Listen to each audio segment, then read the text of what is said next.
You ever wake up so sure it's just another boring Tuesday, and by lunch you're looking at the kind of disaster you'd only expect from a badly written TV show? That's how it started for me. And if you're thinking, come on, how bad can it get? Well, buckle up. My story is living proof that sometimes the monster in your life doesn't wear a mask or crawl out from under the bed. Sometimes it just shows up in a fluorescent vest, waving a clipboard, pretending it owns the place. You know those mornings when everything's just right? The air's got that early spring bite crisp, but not cold. The dog's lazy, the chickens are fed, coffee's just strong enough to make your bones remember what it's like to be awake. I was standing on my back porch in an old robe, boots, coffee in hand, looking out over my piece of the world.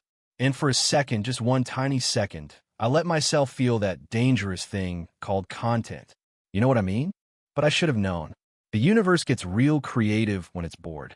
The ground started rumbling a low, distant growl. My first thought? Thunder. Out here, storms have their own schedule. You get used to it. But then the sound changed. Heavy, angry, crunching up my gravel driveway. Not a storm, not some stray deer, not even my neighbor with his busted old pickup. Two trucks, white and official looking, with some homeowners association logo half falling off the door, rolled right up like they own the place.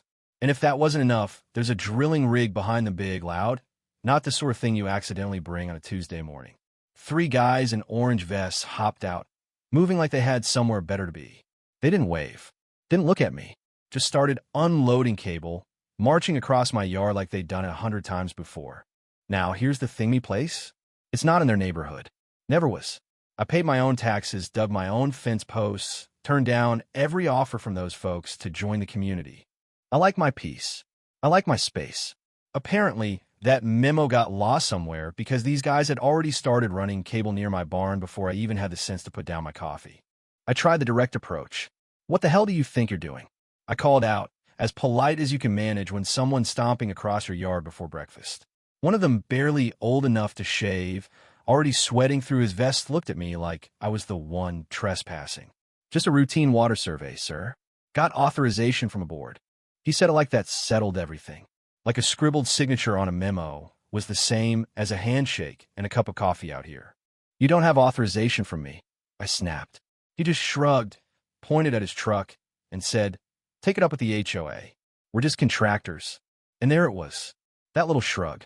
If you've ever had someone dismiss you without even trying to hide it, you know the feeling like you just became invisible, like you've already lost a fight you didn't even know you were in. I stormed down those porch steps boots, grinding gravel. I paid for demanded paperwork.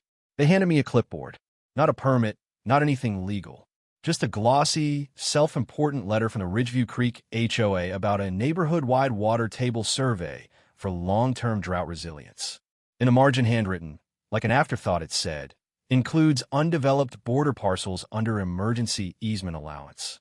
That was supposed to mean something, but it meant squat on my land. My place wasn't in Ridgeview Creek. I had the deed, the taxes, the history going back before any of these folks learned to walk. But to them, that didn't matter. They decided, somewhere in a room I wasn't invited to, that my dirt belonged to them now. You ever feel the world tilled underneath you? That's what it felt like as they fired up that drill. The sound metal gnawing through earth rattled my bones, made my teeth itch. They parked that monstrosity right by my southern fence, right where my old well used to be, like they knew just enough to be dangerous. No knock, no call, no letter, not even a lousy email. They didn't ask. They didn't warn me. They just showed up. I spent half the morning calling every number I could find, finally getting through to someone named Elaine Porter, Environmental Initiatives Liaison, which I guess is just fancy talk for person who tells you why you don't matter. She sounded like she'd never been told no in her whole life. I'm not sure why you're upset, she told me, syrupy calm. This is for the good of the entire community. You don't know my land, I snapped. You don't get a vote on my dirt. A pause, just long enough for me to picture her rolling her eyes. We're operating under emergency environmental access provisions. Your property falls within the aquifer impact zone. You should have received an email. I didn't. Check your spam folder, she said. That was it. No apology, no explanation. Just a flick of the wrist, and suddenly I'm the nuisance. So I went inside, pulled out that old leather binder where I keep every document that ever mattered, and started making calls. One to the county land office, the other to an old friend who used to work state infrastructure. Didn't take much convincing. "Send me your coordinates," he said. "I'll check the overlays." By noon, that drill was 30 feet down. And then I noticed the stuff coming out wasn't clear water, wasn't mud. It was a thick, gray-yellow mess that stank like something dead and old. Not shallow groundwater. Not a simple survey. They were probing, digging for something they didn't understand. Their crew chief walked over, sunburned and smug. "You might want to move your livestock. We'll be pressure testing tomorrow." I stared at him. "Get off my land." He grinned wider. "We'll be done in 3 days." That night, I filed every complaint I could. County, state, you name it. Sent emails, left messages. No response. Next morning, the air stank like rotten eggs and hot metal. The kind of smell that gets in your clothes and won't leave. When I got to the drill site, I saw a thin yellow sheen leaking from the borehole. Steam rising like the ground was trying to breathe out something it shouldn't. The workers? They were wearing respirators. Not dust masks, not cheap paper things. Real gear. That's when I knew this wasn't just overreach. They'd hit something dangerous, and they were too deep in to admit it. Let me pause for a second, because if you're listening and thinking, wait, can an HOA even do that? The answer is no. But here's the trick: they count on you thinking they can. All the fancy language, all the talk about emergency, for the good of the community, it's theater. Under the law, an HOA can't just invent jurisdiction. If your land isn't on their plat, their power ends at your fence. Period. But people see trucks, safety vests, clipboards, they assume it must be legal. That's the scam. Authority by appearance. And when it goes wrong, everyone points sideways. Take it up with the board. We're just following orders. That's not accountability. That's how things get buried literally and figuratively. So back to my story. By the third day, the wrongness in the air wasn't just a smell, it was a feeling. My dog wouldn't cross the pasture. The trees along the HOA's main drive started browning, overnight leaves curling in, branches drooping like they'd just given up. Neighbors started texting. One asked if I smelled gas. Another said the creek out back was running cloudy. One guy's kid got sick, blamed the egg smell outside. HOA? Still nothing. Just a cheery email. Reduce irrigation during this transitional season. Sure. That's when I drove into town, filed a written complaint with the sheriff, then to the recorder's office. The clerk pulled my parcel file, scanned it, and shook her head. No easements here. No permits. Nothing. Back home, one of the HOA's prized dogwoods fell roots black, coated in that same yellow sludge. Still, they called it seasonal stress in their newsletter. Right? That night, I took samples borehole in my well of the creek. The creek was cloudy, the well metallic, the borehole looked like toxic lemonade. By the end of the week, more trees dropped, this time right by their fancy clubhouse. 2 big elms crashed through the pergola. The landscaping crew showed up fast, grinding stumps, spreading fresh mulch like makeup on a bruise. Residents started asking questions. One woman, part of the landscaping committee, texted late. "We've been told not to speak publicly. Messaging needs to stay unified." Another guy quit in protest. Lab results came back: hydrogen sulfide, ferric sulfates, acid soil. The source wasn't groundwater. It was a breached sulfur deposit, deep and volatile, something you do not poke at unless you know exactly what you're doing. They didn't. I sent it all to my friend in infrastructure. He looped in a state water analysta woman who didn't scare easy. She told me, "I want soil cores." Next morning, a Plain State truck rolled up, techs in clean overalls took samples and drove off, silent and fast. That's when the HOA doubled down. Formal letter, legal threats accusing me of interference and misinformation. All bark, no bite. That night, I posted video footage, 10 minutes, no commentary, just facts. Rigs on my land, dead trees, yellow sludge, quiet voiceover with dates and documents. The response? First slow, then viral. Local forums picked it up, then regional. News crews came out, one cameraman gagged as soon as he hit the borehole. They filmed everything. The dying trees. The panicked landscaping crew. The sludge still bubbling out. The story aired that night. By morning, the HOA cracked, finally admitted to a drilling miscalculation, promised to cooperate with authorities. The state came and marked vehicles, hazmat suits, testing kits. They mapped everything, documented the damage.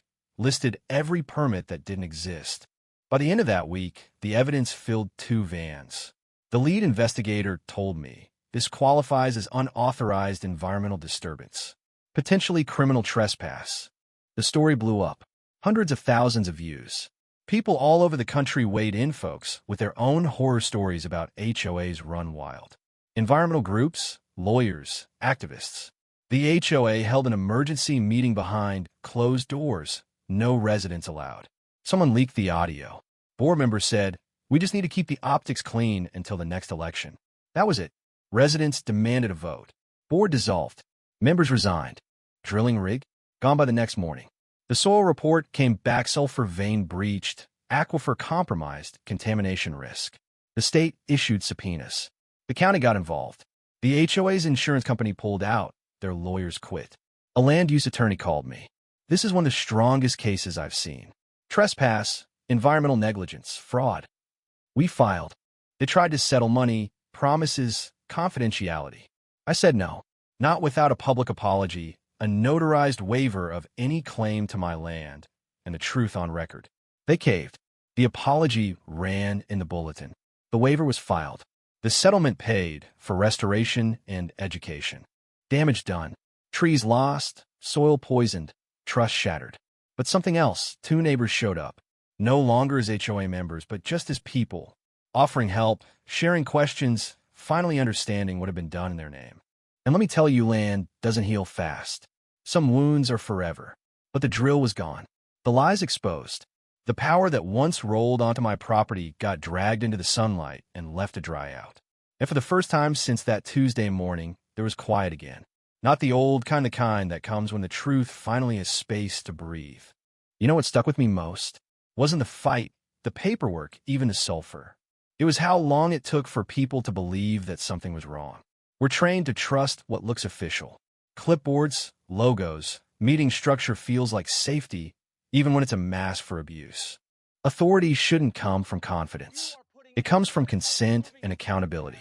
The moment someone stops asking your permission and just expects your compliance, that's not community, that's control. Legally, HOAs are supposed to manage shared spaces, not annex your land. Not claim new rights because a board vote said so. If it's not on paper, not permitted, not disclosed, it doesn't exist. But the deeper rot is psychological. People want harmony, so they stay quiet, avoid conflict, let little overreaches slide. That's how you end up with systems that rot behind nice fonts and urgent memos. What saved us wasn't money or clout. It was patience, records, and refusing to be more uncomfortable than the people lying. The HOA didn't crumble because of one bad day. It crumbled because of years of little abuses, unchecked, committees rubber stamping each other, compliance rewarded, curiosity punished. That's how power gets away with it, making sure you'd rather stay quiet than make a fuss. If you live with an HOA, don't get paranoid, get literate. Know your boundaries. Read your rules. Ask for the paperwork. And if you ever feel like the difficult neighbor just for asking questions, you're probably the only one doing your job. Funny thing, out of all this came real community. Not forced smiles and newsletters, but neighbors talking, helping, admitting what went wrong. Kids saw what real accountability looks like, not from a rule book, but from watching adults fix their mistakes. The land's still healing. Might never fully recover. That's reality. But there's growth where there used to be silence. Birds where the machine stood. And a line in the dirt, real and symbolic. My land. My consent. My terms. So here's my question for you, Ann. I really want to know.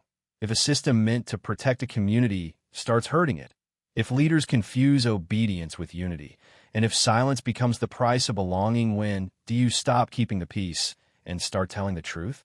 Because honestly, sometimes the most dangerous thing in a neighborhood isn't a fight, it's just doing what you're told.